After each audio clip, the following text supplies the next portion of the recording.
નમસ્કાર મિત્રો, સ્વાગત કરું છું આપ સર્વ કોઈ મિત્રોનું ગવર્મેન્ટ જોબ ઇન્ફોના યુટ્યુબ પ્લેટફોર્મ પર। તો મિત્રો, આજે આપણે આદિજાતિ વિકાસ વિભાગની એવી અગત્યની યોજના આવાસ યોજના એટલે કે વ્યક્તિગત ધોરણે આવાસ યોજના વિશે ચર્ચા કરીશું કે જે યોજના અંતર્ગત મકાનના બાંધકામ કરવા માટે રૂપિયા 1,20,000 સુધીની સહાય આપવામાં આવે છે। તો યોજના વિશે આપણે તમામ પ્રકારની માહિતી આ એક જ વિડીયોમાં મેળવીશું, જેમ કે આ યોજનાનો લાભ છે તે કોને કોને મળવાપાત્ર થશે, યોજનાનો લાભ મેળવવા માટે અરજી કઈ જગ્યાએ કરવાની રહેશે, અરજી ફોર્મ ભરવા માટે કયા કયા ડોક્યુમેન્ટની જરૂર પડશે, આ તમામ પ્રકારની માહિતી આ એક જ વિડીયોમાં મેળવીશું। પરંતુ મિત્રો, વિડીયો ગમે તો લાઇક અને શેર કરી દેજો, ચેનલમાં નવા હોય તો ચેનલ સબસ્ક્રાઇબ કરી દેજો। તો ચાલો મિત્રો, વિડીયોની શરૂઆત કરીએ। તો સૌથી પહેલા આપણે ચર્ચા કરીશું વ્યક્તિગત ધોરણે આવાસ યોજના છે તો આવાસ યોજનાનો મુખ્ય હેતુ શું છે અને યોજના અંતર્ગત કેટલી અને કેવી રીતે સહાય ચૂકવવામાં આવે છે। તો મિત્રો, ગુજરાત રાજ્યમાં રહેતા જે અનુસૂચિત જનજાતિના લોકો છે એટલે કે એસટી કેટેગરીના લોકો છે તો તેમની પાસે ખુલ્લો પ્લોટ છે, પરંતુ રહેવા માટે યોગ્ય ઘર કે યોગ્ય મકાન નથી। કાચી ગાર માટીના મકાન છે, અથવા તો જે મકાનમાં રહે છે તે મકાન જર્જરિત મકાન છે, અથવા તો ઘાસપુરાના મકાન છે, તો તેવા વ્યક્તિઓને મકાનને પાકા મકાન બનાવવું હોય તો તે મકાન બાંધકામ માટે આ યોજના અંતર્ગત સહાય આપવામાં આવે છે। મિત્રો, તેમની પાસે જે ખુલ્લો પ્લોટ છે તે ખુલ્લા પ્લોટ પર પાકા મકાન બાંધકામ કરવું હોય તો તેના માટે સહાય આપવામાં આવે છે। સહાય વિશે ચર્ચા કરીએ તો આ યોજના અંતર્ગત કેટલી અને કેવી રીતે સહાય આપવામાં આવે છે તો મિત્રો, આવાસનું બાંધકામ માટે અલગ અલગ 3 હપ્તામાં સહાય આપવામાં આવે છે। મિત્રો, 1,20,000 સુધીની રૂપિયાની સહાય આપવામાં આવે છે કે જેમાં મિત્રો વહીવટ મંજૂરી મળે એટલે પહેલો હપ્તો 40,000નો મળવાપાત્ર થશે। ત્યારબાદ આવાસનું બાંધકામ છે તે મકાનનું બાંધકામ છે તે લિનટ લેવલ એટલે પહોંચે એટલે બીજો હપ્તો 60,000નો મળવાપાત્ર થશે। તે સિવાય શૌચાલય સહિત આવાસનું બાંધકામ પૂર્ણ થશે એટલે મિત્રો ત્રીજો હપ્તો છે તે 20,000નો હપ્તો મળવાપાત્ર થશે। આવી રીતે અલગ અલગ 3 હપ્તામાં રૂપિયા 1,20,000 સુધીની સહાય આપવામાં આવે છે। ચર્ચા કરેલી યોજનાના નિયમો અને યોજનાની શરતો વિશે કે યોજનાનો લાભ લેવા માટે નિયમો અને શરતો કેવી રહેશે।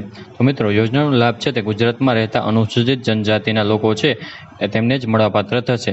એટલે કે આ યોજનાનો લાભ છે તે એસટી કેટેગરીના લોકો છે તેમને જ મળવાપાત્ર થશે। તે સિવાય યોજનાનો લાભ મેળવવા માટે અહીં મિત્રો અરજદારની કુટુંબની વાર્ષિક આવક નક્કી કરવામાં આવી છે। અરજદારની વાર્ષિક આવક કુટુંબની છે તે 6 લાખ કરતાં વધારે ન હોવી જોઈએ। જો રૂપિયા 6 લાખ કરતાં વધારે હશે તો તેને આ યોજનાનો લાભ મળવાપાત્ર રહેતો નથી।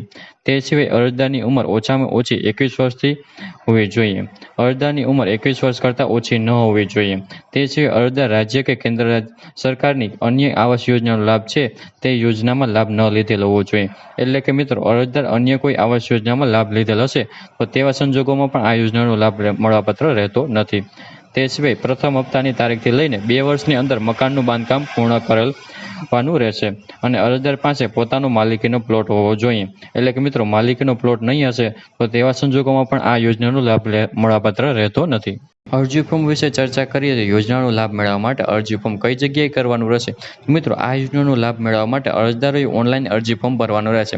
ઓનલાઈન અરજી ફોર્મ છે તે E1 બંધુનું પોર્ટલ છે જે e1bandhu.gujarat.gov.in પર જઈને તમારે ઓનલાઈન અરજી ફોર્મ ભરી દેવાનું રહેશે।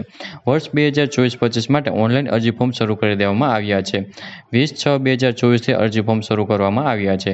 20/6/2024થી લઈને 20/7/2024 સુધીમાં તમારે ઓનલાઈન અરજી ફોર્મ ભરી દેવાનું રહેશે। વાત કરેલી જરૂર ડોક્યુમેન્ટ વિશે કે અરજી ફોર્મ ભરતી વખતે કયા કયા ડોક્યુમેન્ટની જરૂર પડશે તો મિત્રો, અહીં અરજદારનું આધાર કાર્ડ છે, રેશન કાર્ડ છે, જાતિ અથવા પેટા જાતિનો દાખલો છે, રહેઠાણનો પુરાવા તરીકે કોઈ પણ એક ડોક્યુમેન્ટ છે, જેમાં કે વીજળી બિલ, લાયસન્સ, ભાડા કરાર, ચૂંટણી કાર્ડ, રેશન કાર્ડ, આ 5 ડોક્યુમેન્ટમાંથી કોઈ પણ એક ડોક્યુમેન્ટ તમારે રહેઠાણના પુરાવા તરીકે આપવાનું રહેશે।